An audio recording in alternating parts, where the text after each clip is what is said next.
Bonsoir à tous, bienvenue dans le 19h, à la une ce soir.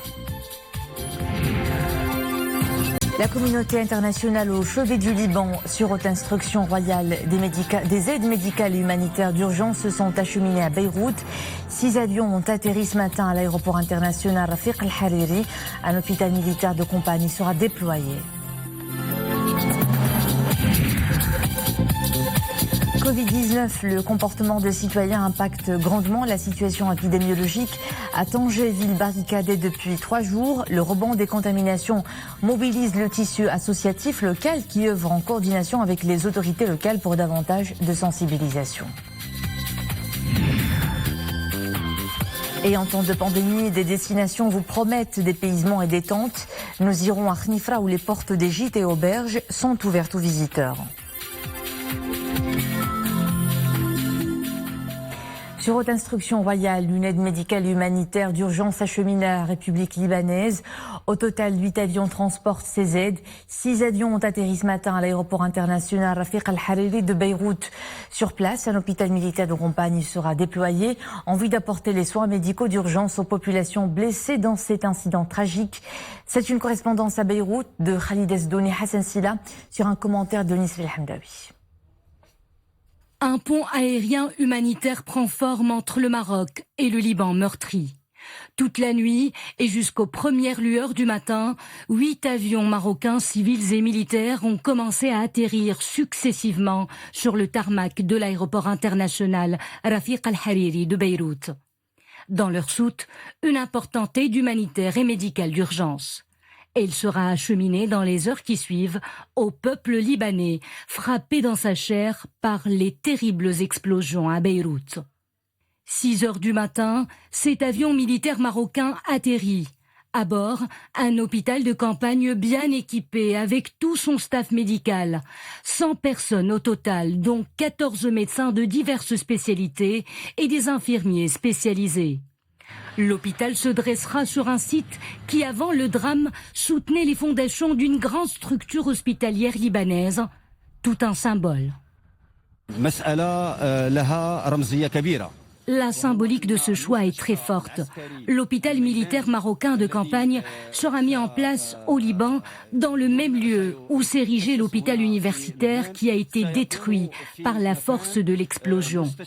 Le royaume aura ainsi contribué au pansement des blessures du Liban, ne serait-ce que partiellement. L'aide marocaine envoyée sur haute instruction royale comprend un lot de médicaments de première urgence, des produits alimentaires, des tentes et des couvertures pour l'hébergement des sinistrés. Sans oublier le matériel médical de prévention contre le Covid-19, indispensable en cette période de pandémie. Les Libanais apprécient grandement cette main tendue émanant d'un pays ami et frère.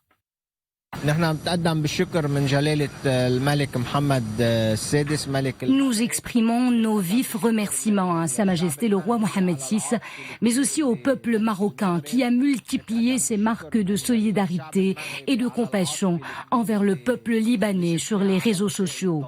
Nous sommes vraiment très sensibles à ce don généreux émanant du royaume. Une aide qui couvre tous nos besoins médicaux, alimentaires et même ceux nécessaires pour la reconstruction de notre pays. Plus qu'une assistance humanitaire, une marque de solidarité agissante envers un pays auquel le Maroc voue le plus grand respect et à l'adresse d'un peuple libanais fort et résilient. Le gouvernement libanais exprime sa profonde gratitude et sa grande estime pour l'initiative généreuse de Sa Majesté le roi Mohammed VI, qui a ordonné l'envoi d'une aide médicale humanitaire urgente après l'explosion qui a secoué le port de Beyrouth. Le directeur des affaires arabes au ministère libanais des Affaires étrangères et des expatriés, Ali El-Maoula Safir, a affirmé que l'initiative humanitaire marocaine, considérée comme l'une des plus importantes aides reçues par le Liban, constitue une expression de solidarité de la part du Maroc qui a toujours fait preuve d'un fort attachement aux valeurs de solidarité avec les pays frères. Et ces aides ont été remises en présence de l'ambassadeur du Maroc au Liban, Mohamed Green, qui a affirmé que l'aide humanitaire et médicale d'urgence marocaine est l'incarnation d'une solidarité active du Royaume envers les pays frères. Le diplomate souligne que cette initiative est un modèle de solidarité marocaine inscrit dans le cadre de la vision de coopération et de synergie de Sa Majesté le Roi avec les pays frères à travers le monde. En harmonie avec sa politique de solidarité active, le Maroc cherche également à penser les blessures profondes du peuple libanais, a-t-il ajouté. Le pays du Cèdre n'en finit plus de penser ses plaies après le choc, la désolation. Le bilan du désastre ne cesse de s'alourdir. Plus de 150 morts et plus de 5000 autres blessés. Les disparus se comptent par dizaines. 4 nouveaux corps ont été découverts ce vendredi. 300 000 Libanais ont perdu leur maison du jour au lendemain. Le président libanais Michel Aoun évoque la possibilité d'une bombe ou d'un missile et rejette toute enquête internationale.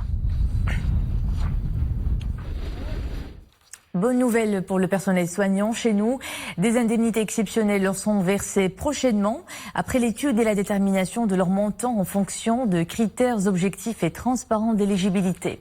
L'annonce s'est faite aujourd'hui par le ministre de la Santé, Khalid Aït-Taleb. La méthode de calcul adoptée sera présentée aux centrales syndicales qui bénéficieront d'un délai de 72 heures pour l'étude des propositions présentées. Le compteur des cas de contamination au quotidien ne semble pas descendre au-dessus des 1000 cas, et ce depuis une semaine. 1018 cas recensés ces dernières 24 heures, soit un total de 30 662 nouvelles contaminations sur notre sol depuis le 2 mars. 995 nouvelles guérisons, ce qui porte à 21 548 le nombre des personnes complètement rétablies. Hélas, nous déplorons 12 décès ces dernières 24 heures, 461 au total. Pour ce qui est des cas graves ou critiques, leur nombre ne cesse d'augmenter. 127 cas pris en charge dans les unités de réanimation et des soins intensifs, dont 23 sont sous respirateurs artificiels. Le décompte de ces dernières 24 heures est la preuve qu'un effort supplémentaire doit être fourni au niveau du respect des mesures sanitaires pour faire barrage au virus. À Tanger, ville barricadée en raison de la hausse des cas d'infection et des cas graves, les autorités tentent d'endiguer le virus. Une série de nouvelles restrictions ponctuent la vie des Tangérois depuis 3 jours maintenant. Et à la cité du Détroit, la sensibilisation de la population est plus que jamais nécessaire. La sensibilisation de la progression du virus dépend grandement du comportement de tout un chacun. Anissa Boumedi, Saïd Najih et Boukar Ben Ghabrit. À Tanger, les derniers chiffres inquiètent. La montée en flèche des cas Covid au niveau de la province et de la ville en particulier ont poussé les autorités locales à serrer la vis. La société civile mène une campagne de sensibilisation, notamment pour le port du masque. Nous menons notre campagne de sensibilisation avec beaucoup d'énergie car la situation actuelle l'exige. Nous communiquons sur l'importance du port du masque et au respect de la distanciation physique. Notre message consiste à informer les citoyens sur les risques qu'ils encourent en cas de non-respect de ces mesures. Cette opération d'explication se déroule sous le slogan « Je me protège et je protège les autres ». La situation est très critique. Il faut savoir que le port du masque est un rempart contre la propagation du virus. Tanger est revenu au confinement de plusieurs quartiers après l'apparition de nombreux foyers épidémiologiques. Les citoyens se plient aux nouvelles mesures restrictives dictées par les autorités. Le virus est présent partout. Il faut faire très attention à ce virus. Seul moyen de le combattre, c'est le port du masque et le respect de la distanciation sociale ainsi que le respect des autres mesures d'hygiène. Chaque jour, nous prenons toutes les précautions, utilisation des gels hydroalcooliques, port du masque et respect de la distanciation physique. À Tanger, on doit être particulièrement vigilant, se conformer aux décisions des autorités. Le virus est omniprésent, il faut nous en protéger.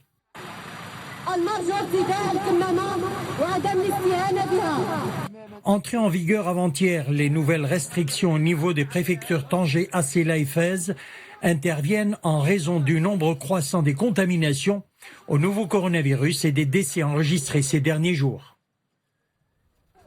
Les cas de contamination montent en flèche ces dernières semaines.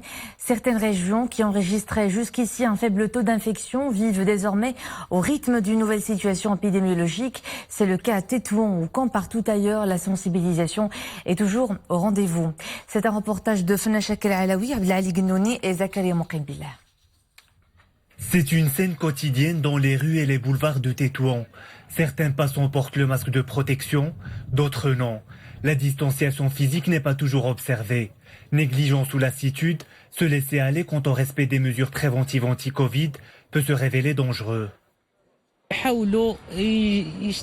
Il faut porter correctement le masque de protection et ne pas se contenter de le mettre n'importe comment. Il faut aussi éviter les rassemblements et rester vigilant. J'invite les jeunes de Tétouan et de l'ensemble de la région à prendre les précautions nécessaires dans le port de masque de protection en premier lieu et éviter autant qu'on peut les lieux encombrés. Au niveau de la région Tanger-Tétouan-Al-Hoceima, le nombre des nouvelles contaminations au Covid-19 a bondi. De plus en plus de cas se trouvant dans un état critique sont admis dans les unités de réanimation et de soins intensifs. Ces dernières semaines, il y a une hausse importante des cas positifs Covid-19 au niveau de la province de Tétouan. Nous accueillons beaucoup de cas critiques. La situation impose de prendre au sérieux les mesures de sécurité sanitaire, port de masque, distanciation sociale et hygiène. On ne cessera jamais de le dire, le respect des mesures préventives est le seul moyen de juguler la propagation du virus. Porter le masque sous le menton sans couvrir le nez et la bouche ne servirait pas à grand-chose. Autant le mettre correctement afin de se protéger et protéger les autres. Le tourisme de montagne renoue avec ses aficionados cet été. Certaines destinations comme Khnifra espèrent attraper une saison touristique difficile en misant sur ce segment. Certes, la province est loin d'afficher complet, mais nombreuses sont les structures d'accueil qui ont préparé tout ce qu'il faut pour les visiteurs en temps de pandémie. Ahmed Fadeli Maremissi. Loin du tumulte urbain, près de la nature, c'est au plus haut sommet du Moyen Atlas que ces estivants passionnés de montagne ont choisi de mettre le cap. Une escapade entre lacs et forêts, l'idéal pour explorer Khnifra et ses environs. Je choisis souvent de passer mes vacances dans cette auberge. C'est propre, le paysage entre lac et montagne est à couper le souffle.